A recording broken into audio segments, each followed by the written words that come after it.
Things were smooth for about a year, then they complicated ferociously. She was walking home with Hope and Faith when Faith was accosted by a wealthy scion. The rich punk floated up on his gravity-shielded saucer and asked her for sex, proffering $2. It was insulting and gross, making Faith blush deeply, but he would not give over. Hope was plainly controlling his anger, but Spirit didn't. She impulsively pushed the rim of the saucer with her foot and dumped the scion.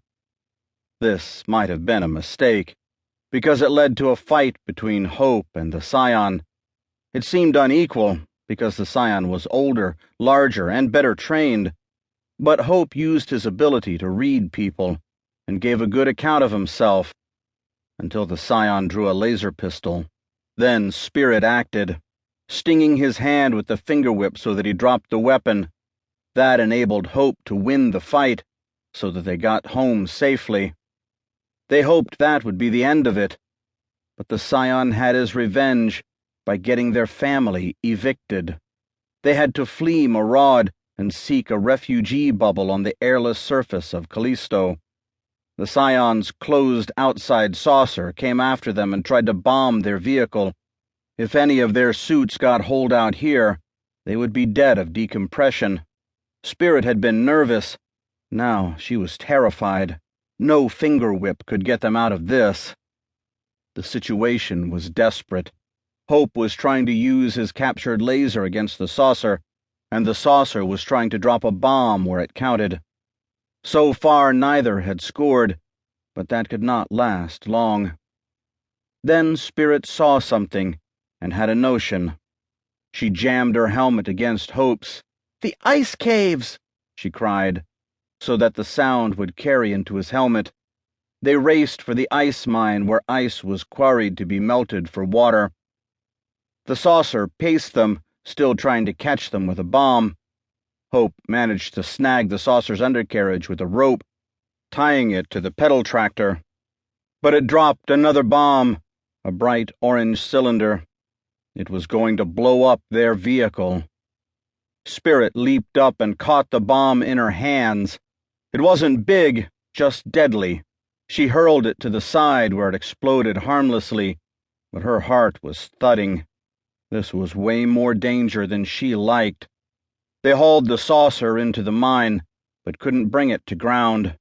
So Spirit grabbed an ice stone and threw it at the saucer, but this wasn't enough.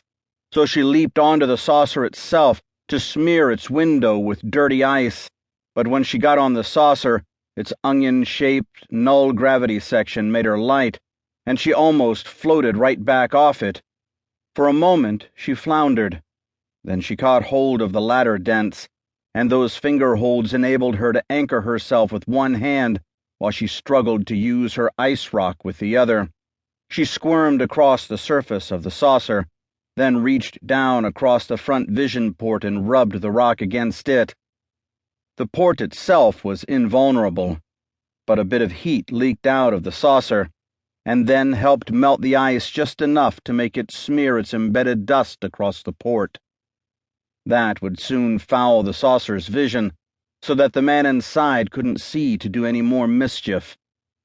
The scion inside caught on and tried to fire his laser through the glass to get her, but Hope fired his own laser from the ground and must have blinded the scion because he didn't fire at Spirit. She owed Big Brother another. She kept on smearing until Hope jumped on the saucer and pulled her off. She knew why. "We have to get away before he radios for help," she yelled against his helmet, because naturally the authorities would choose to believe the scion, not the victims. They hid in the convolutions of the mine until the saucer and its allies went away, then started bounding toward Kilroy Crater, where the refugee bubble was supposed to be. They made big, long, low-G bounds, but it was too far.